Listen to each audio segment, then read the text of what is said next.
Every year of your 20s is subject to a very specific set of emotions. At least that's what I think. 21 is great for obvious surface level reasons. 22 is a train wreck if you graduated in 4 years and are then thrust into real life. 25 is when pretty much everything changes, from your priorities to your body. And then there's 28.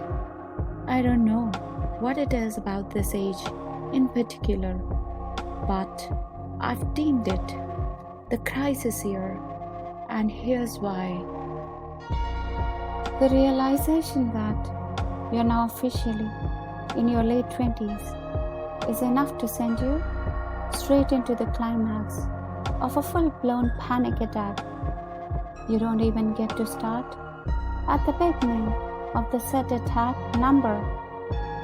You wake up on your 28th birthday, screaming and dry heaving. It's an instinctual reaction to knowing that for the next 365 days of your life, you'll be teetering on the fine line between actual adulthood and clutching on desperately to your youth. Because you're now in your late 20s, your parents start to treat you more like an adult, even if you've been paying your own way since forever. Maybe you both secretly knew deep down that in case of a huge emergency, asking them for help wasn't off limits, but when 28 hits, it's no longer an option. You just feel older. There's something about the curvy lines of the number 8 that cast a darker and much more serious shadow over things.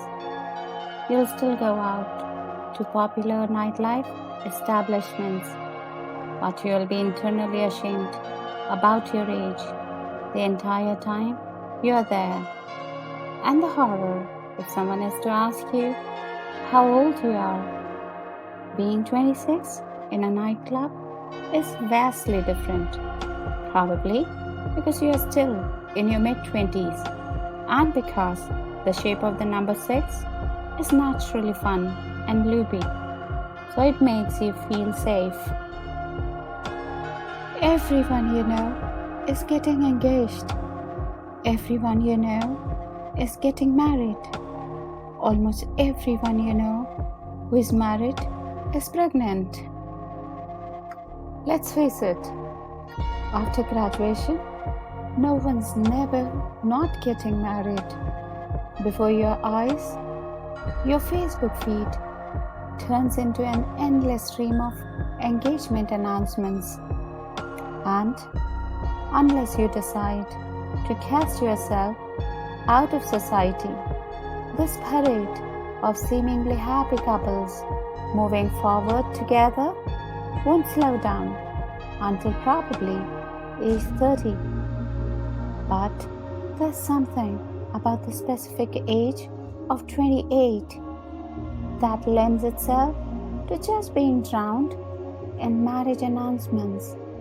No matter where you turn, it's either couples who have been together for 6+ years finally taking the plunge, or real world couples who met a few years ago and got super serious super fast. Either way, it's a single 28-year-old's worst nightmare. Being 2 years away from 30 is a bleak reality to face. 4 years is like no big deal because that's an entire university experience. But two will soon be 1, and then you are 30. 20-somethings are delusional in many ways, but one of the biggest is how we think by 30, our entire lives should be figured out. Married, babies, dream job, blah blah blah, all by 30. It's a subtle attitude. We all have that once to scream, 30 or bust.